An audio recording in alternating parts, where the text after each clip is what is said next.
tamis naman. The box yung palaman namin, hindi basta-basta peanut butter pansit. Ay, pak, ang yabang mo Oo, ay bakit kayo ba? Ano yung pinapalaman niyo sa mga ganyang klaseng pinaman ng bata? Sa akin, kailangan ko ba i-memorize yan? Basic, mahinang nilalang ka kapag may palaman ka. Ay, Walang pa ng palaman sa amin. paano yan? Mataba? Hindi. Sa amin, sausawan. Oo, ang uso ng sausawan yan, kape. Minsan soft drink. Kapag wala kang budget, tubig.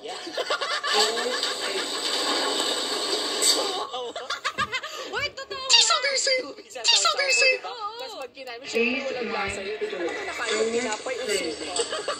Uy, hindi. Masarap talaga yun. Tsaka yung tinapay pa lang kasi, as kapampangan, hindi na namin kailangan ng palaman. Kasi yung mismong timpla ng tinapay, masarap na. Flavor na talaga. Ang habol namin doon sa sausawan, Texture, para lumambot. parang galing na sa bibig ng iba. Tsaka iba rin yung kasi yung adventure sa bibig. Kapag may natitikman kang Totoo yan. Tapos yung tipong mapubulunan ka. Wait lang, malambot nga pala to. Oo nga, dediretso lang. Dediretso lang sa lalamunan mo. Oo, ganun yun. Ay, usually pinapalaano din namin. Sinasawsaw din namin yan sa tinutong na patas. Alam mo yung tinutong na kanin? Yan, sinasawsaw din namin yung At isang malinis na tubig. Pinagugasan ng bigas. Uy, may maliban doon sa sausawan. I would say kapag may budget kami, ang medyo kakaiba na pinapalaman namin sa pandesal, ube. Ay, ube? Tapos yung ube na kami mismo yung gumawa talaga. Social naman. Kapag may fiesta, tipong tira-tira. Oo, ang sarap talaga. Talagang titipirin mo. Yung mga mamahaling peanut butter. Dapat yan ang mga 5 taon.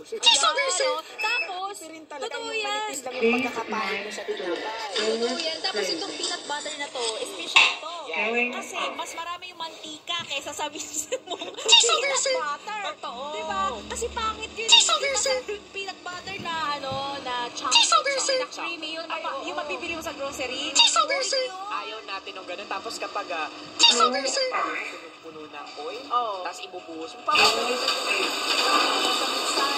Panlaman din yan ng tiyan. Inumin mo pang cholesterol.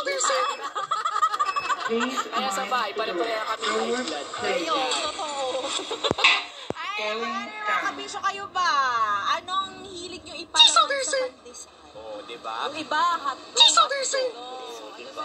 Yung iba talagang wala. Kailangan lang nila yung tinapay. Di na talaga. Hindi nila ginagawa para lumambot sa dila nila. Mga bata. Sabagay yung mga dila, laway ng mga bata. Ay, totoo yan. Natutunaw talaga ang tinapay. Batang-bata pala kasi nag-aayos mo ang Pinoy.